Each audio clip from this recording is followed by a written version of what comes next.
Hello, I'm Nally, and today I'm going to be showing you how to add a bit of fog or like radiation to a scene. And this is what we did as part of our post-apocalyptic video project. And so, as you can see here, um, two things, or one thing that we did is I added a fractal noise effect, which you just go into your effects and type in fractal noise. There it is under noise and grain, and then I would pull that on top of the layer. I'm not going to do that because I've already done it.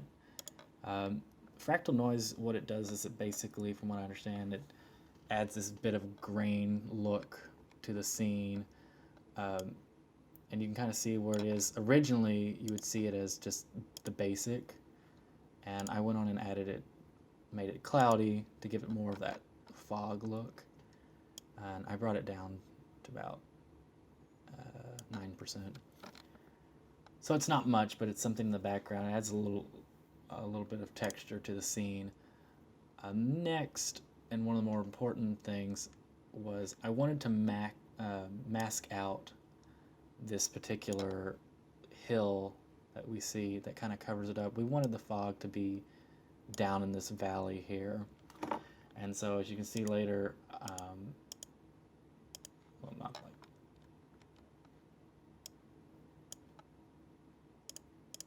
when I have the mask, it creates this fog. You see where it is, and as it gets closer, it's very, whoa, down in the valley.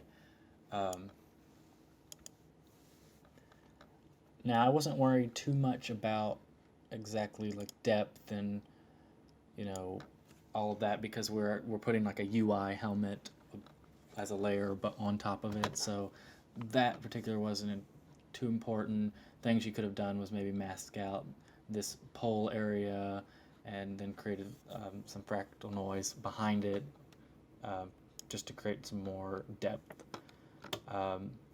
So what I did here is I just added to the original, I added a solid, and on that I put a fractal noise effect onto that and kept it cloudy, as you can see. And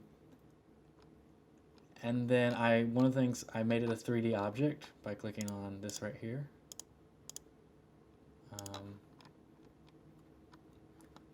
I went into hit the rotation tool, and then I rotated it and then kind of getting a good perspective or what have you. And then of course I could scale that down, whatever I need to do. Then I would take my pen tool and create a mask around that fractal noise, and then give it a good feather, a mask feather about 136 pixels will do.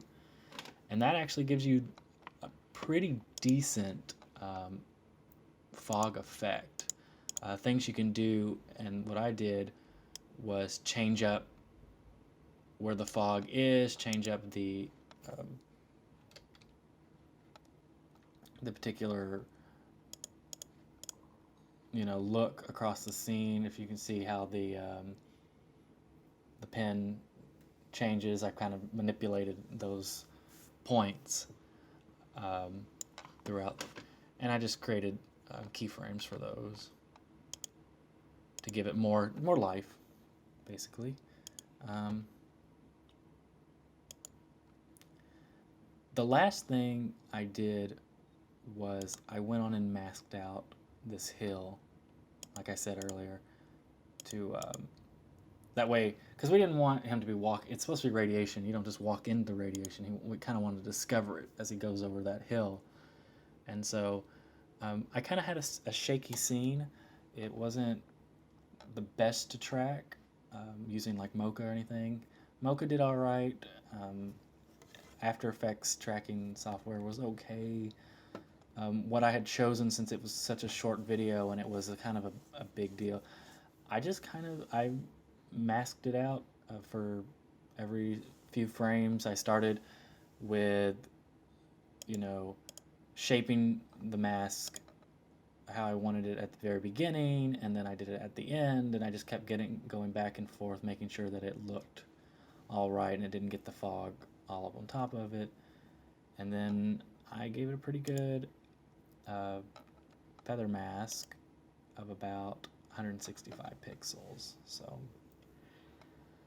So as you can see, along with the mask and everything in the certain layers, it creates this really nice fog effect throughout the scene, starting with here at the beginning with just a little bit, and then of course I have 2 layers of this fog so that actually one comes in later and just creates more texture and depth. So that's basically it, and it was interesting at first working on it. I did not know exactly how to make radiation, but I figured it out. And that's all.